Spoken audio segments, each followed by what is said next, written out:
Hey guys, I'm Ken from OK Portugal and welcome to another episode of Portugal Farm Life. One of the reasons I moved to Portugal is because of this winter sun. How magnificent is that? Gina and I moved to central Portugal 5 years ago and we moved in the winter time. So this actually makes our 6th winter that we've been in Portugal. And this year things aren't going quite according to plan. This year is a leap year. In Portuguese they call it ano bissexto. And one of the things about a leap year is that agriculture doesn't seem to perform particularly well during those years. Now there's a few things that messed up this year. One of the first ones is we didn't get our fields ready in time. Now sadly Joaquin had all sorts of mechanical problems this year. First of all, his tractors broke down. He couldn't find spare parts for the tractors, so he couldn't get them fixed in time. When he did actually get some of them fixed, his machinery broke down. So his compost spreader broke down. I think his tillers broke down, and then finally his truck, his old trusty Bedford truck, broke down as well. So we missed out on planting the seeds up just before all the cold winter frosts. Right now, during the day we have nice sunny looking weather, but it is quite cold. At night time it drops below 0 degrees and we wake up with like frosts in the morning. So it's not the right time to be planting seeds and things like that. We've actually missed that window. And Joaquin was here with his tractors preparing the fields. He actually came over sort of once, as you can see. It wasn't actually completed yet because what he was going to do was bring a compost spreader, and that compost spreader was going to put manure all over the fields, and then he was going to till that back in. And then his compost spreader broke, then his tractors broke. He was waiting for different parts, for the clutch, for all sorts of things, and the window of being able to sow these seeds was getting tighter and tighter. And unfortunately, because of that, now we're in a situation where the fields are sort of half tilled, there's no seeds in the ground, and it's a little bit too cold and frosty in the mornings for new seedlings to come up. So as you can see, we have very patchy growth going through the fields right now. The actual stuff that is here, we've got like a mixture of clovers and things like that. We also have different types of grasses and cereals and things that are seeds from like previous years that are all poking through. It's not the best. It's the first time this has happened. I mean, obviously there's all sorts of issues that can happen. It's not the end of the world either, because at the end of the day, these sort of crops that are popping up now from the seeds that were left in the soil, these are like green manures and things like that. And in the springtime, I think what we're going to end up doing is tilling all of that back in. So this is all going to green up. I mean, I'm not sure if you look in the background here, we've got a much greener field down there, which is the same as this one, but basically it's growing a lot better. And we'll get that all plowed into the soil, and that's going to compost down. In the meantime, it's actually fixing nitrogen in the soil. It's doing some good stuff and getting those fields ready for spring. And then after that's done, plant a quick growing spring crop. And the type of crop that's going to be sown is probably some kind of cereal crop or something like that that can go into animal feed, so that Joaquin's sheep have got food in the summertime. And sadly, while all of this is going on, there's obviously the olive harvest. Now, ano bissexto caused havoc with our olives, and we really had little to no olives on our trees. Now these ones in particular, these were actually pruned last year.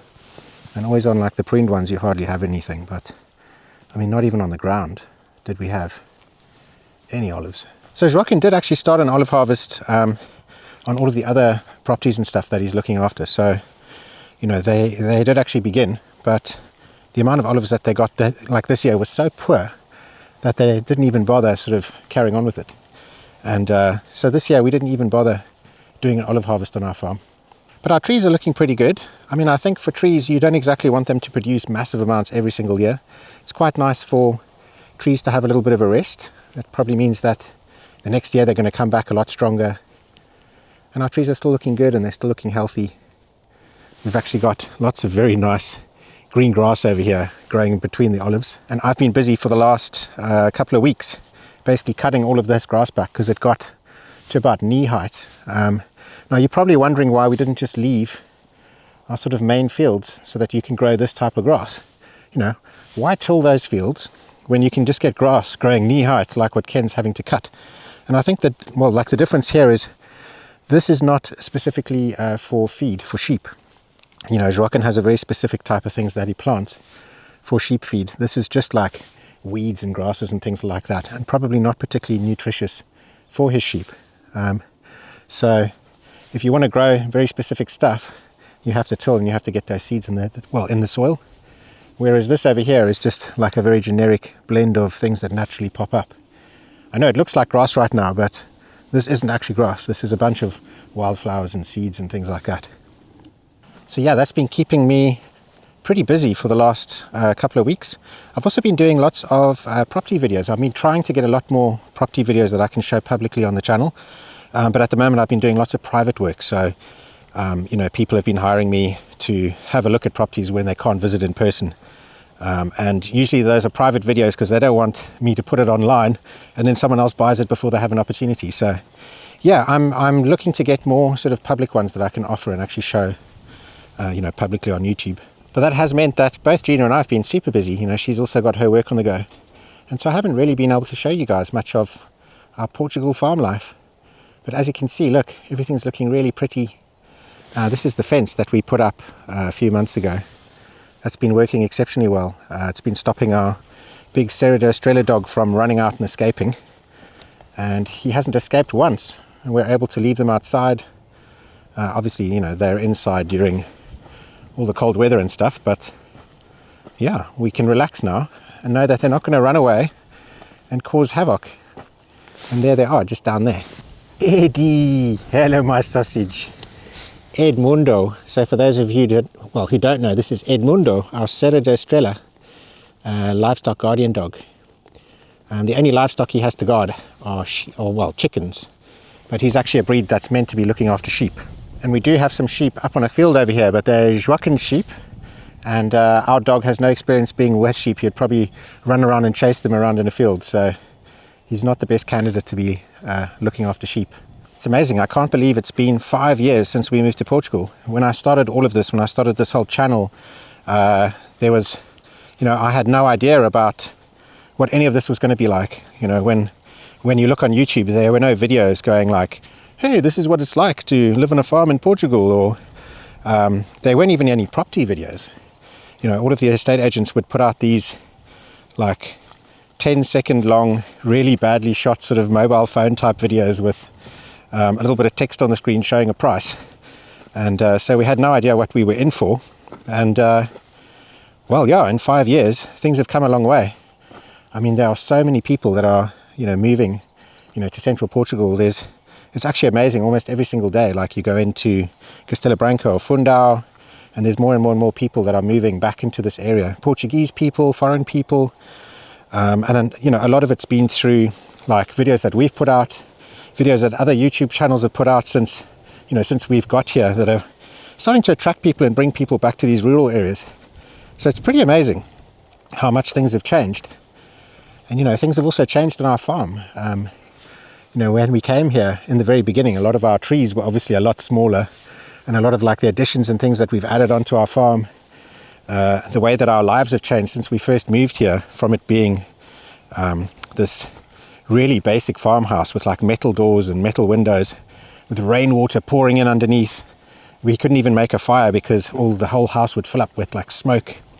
You know, and now we're a lot more comfortable and a lot more knowledgeable about living here in Portugal. Every year is so different, and you know, when I first came here, I used to get kind of nervous about like, oh, have we got enough rain? You know, is there too much rain, or are we going to flood? Have the fields been done in time? What's going on? Well, this year, my sort of worry is the fact that this dam is looking so low. But you know, I know from experience that I don't have to worry about this kind of stuff. But yeah, look at this. I mean, we are super low down now. And yeah, look at the water levels. Now, normally this time of year, there's a lot more water in here. So the water levels should be like at least halfway up this wall. Well, they're still very low. I mean, look behind me here. That's ground level all the way up there. That's really high up. I mean, I would say, I'm not sure, if I stand against this wall over here and then we look at that point over there and then we look, it's really difficult to show you on this camera. So let me do it this way. From that point there all the way up to the top there is about 4 meters. So we got like a 4 meter drop. And then we have obviously this sort of wedge shape going down. So the water is still quite deep in the center there, but it's a huge drop. And then if I walk up here. I'm walking up the sort of 4 meters. I mean, normally this time of year we would have the water to about here. So probably, I don't know, from here to where the water level is now, we're looking at about 2 meters. And we've actually had the water go all the way up to this point over here where we put this stake in the ground. 2 years ago, Gina actually swam from this point. So for New Year's, she was holding on to this. She had a towel up here. The water was out here and she was swimming. And look at that for a gigantic difference in water depth. Let's put our stuff on the pool. Right, let's do this. Slow and gently. Slow and gently. I'm just going to do a dive bomb. No, don't do that. If you follow my steps down, I found the steps that I originally dug in. Oh, good job, Gina. Good job. So she's going to go for the life jacket. I like your fluffy hats while you're swimming.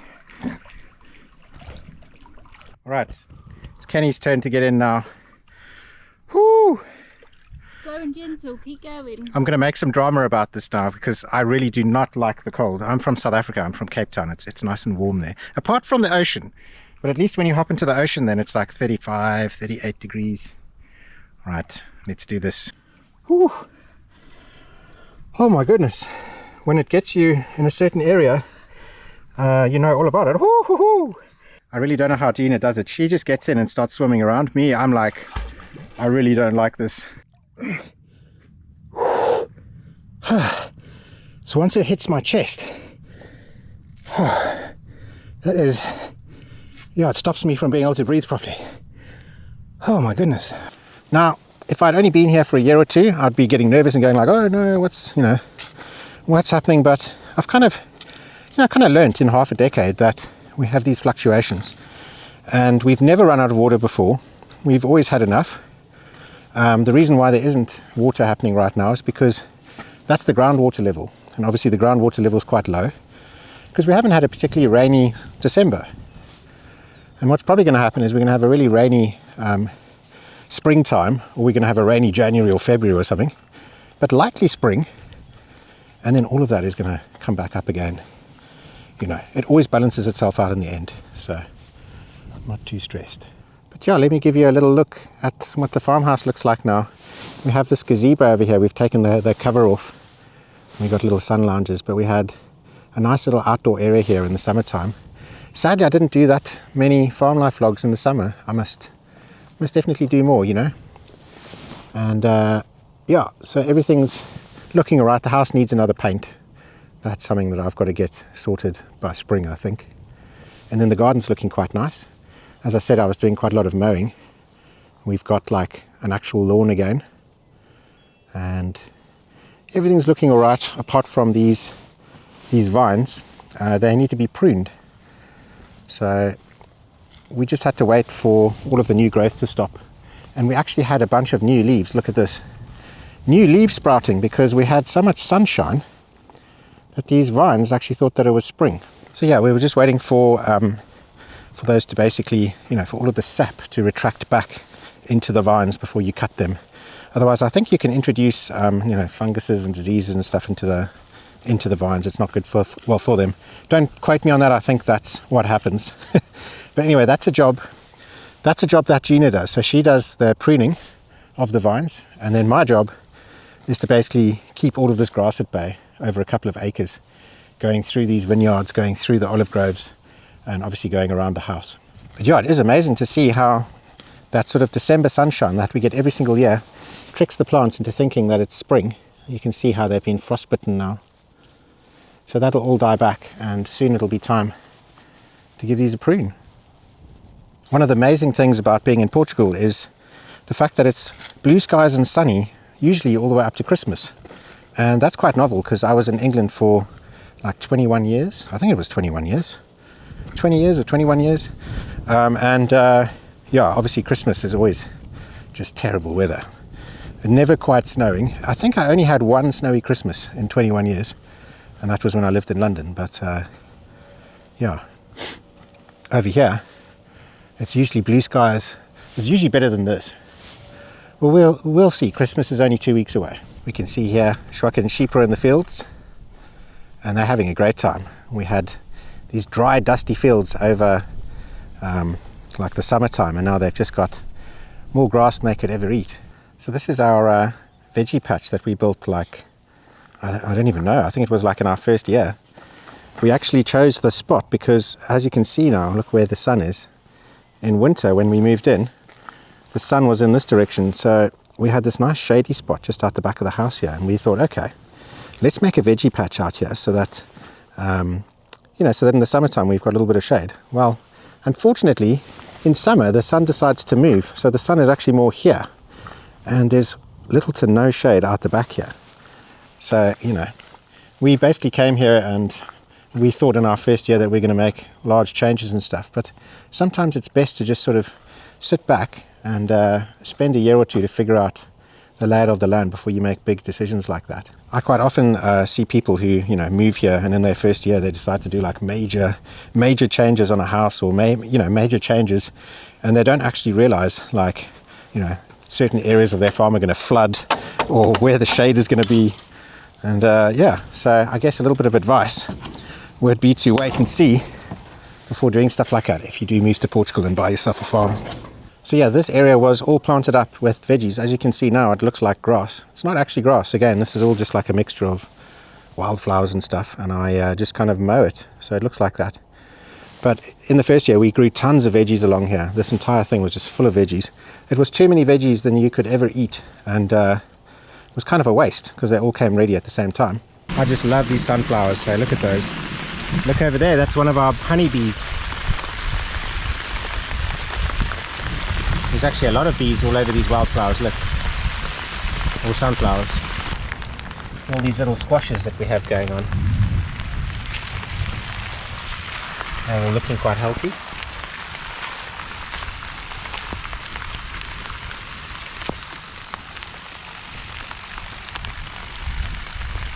Amazing. And then these are our planted beds, and these have been neglected now for about a year, and the reason they've been neglected is because we had a goose. Let's go swimming, guys. Come on, let's do it.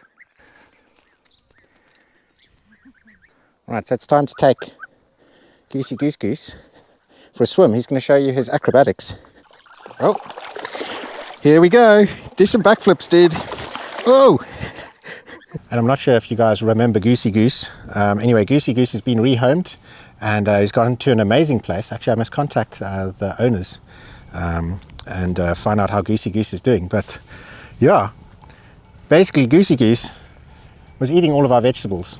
And so we kind of gave up on the veggies while we had Goosey Goose. And then after Goosey Goose left, it was already, what are these? Are these radishes? It was already like the middle of summer and we hadn't had anything planted. So yeah, I think what we're going to do here is we're probably going to cut this back a little bit, and I'm going to try a little bit of, maybe try a little bit of no dig on it, stick some cardboard down, a little bit of plastic or something, and let this all sort of compost back in. But yeah, these have been amazing beds for growing stuff in, and we just got to get them back up and ready again so that for springtime we have some nice salads and veggies and stuff growing in them. Yeah, this has been is this our second year now with air conditioning? I'm not sure.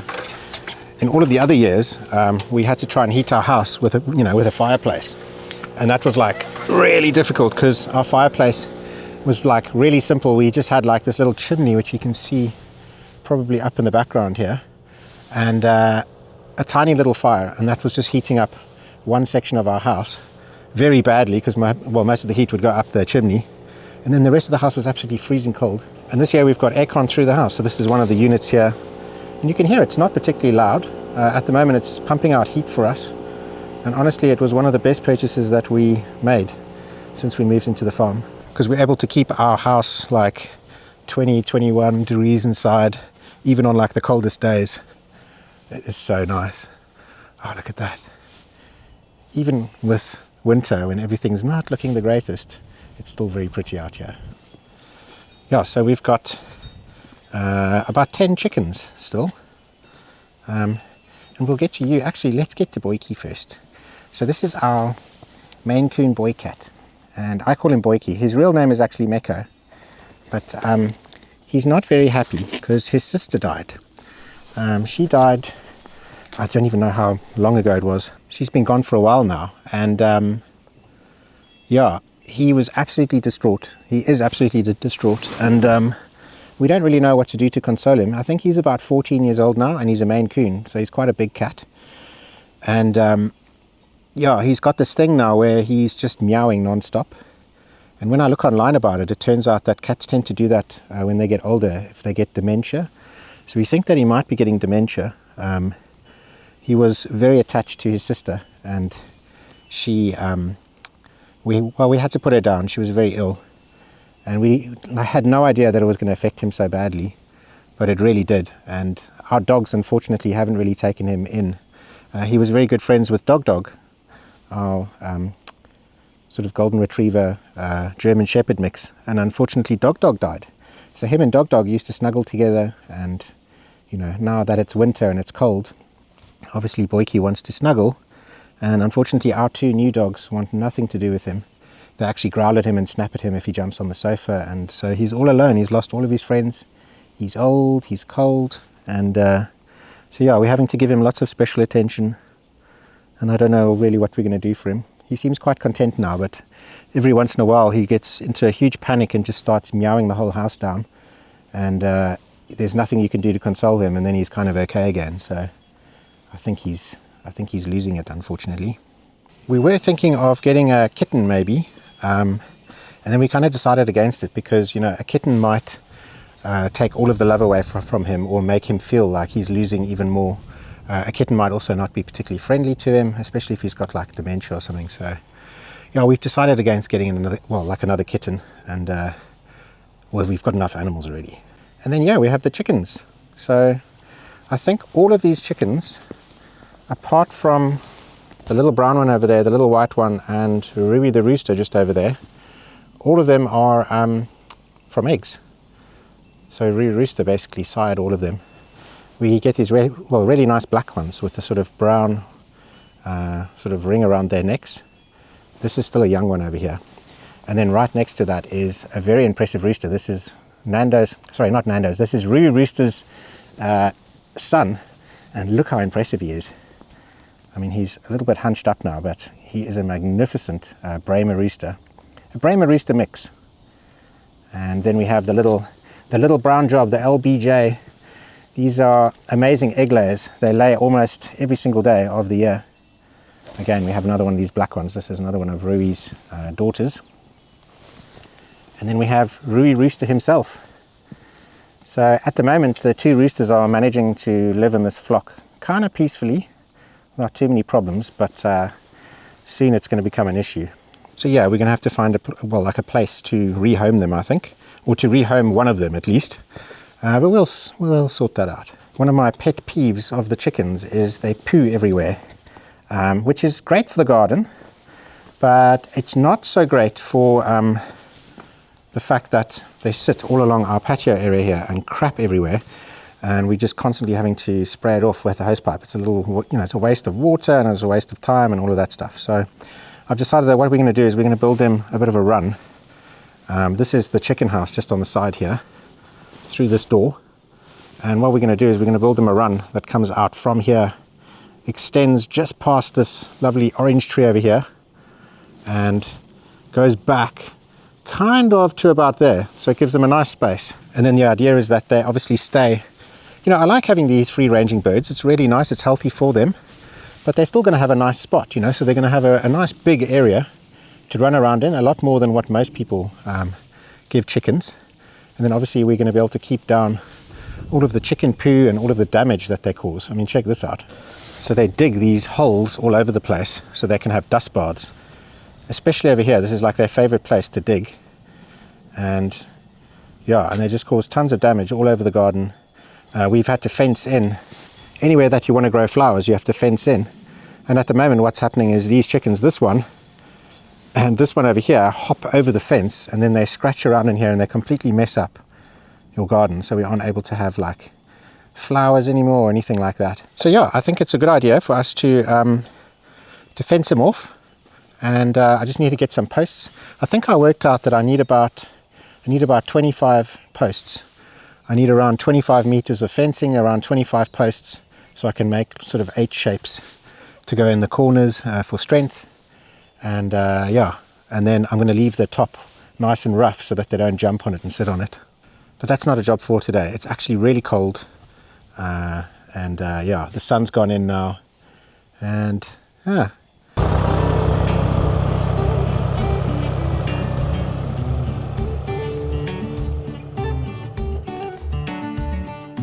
Join us next week for another Portugal Farm Life vlog where Joaquim and Joao visit the OK Portugal farm with their tractors and a whole big steaming pile of sheep manure. The fields are going to get sorted out and everything's going to happen just in time for the spring. So we'll see you then. All the best and ciao.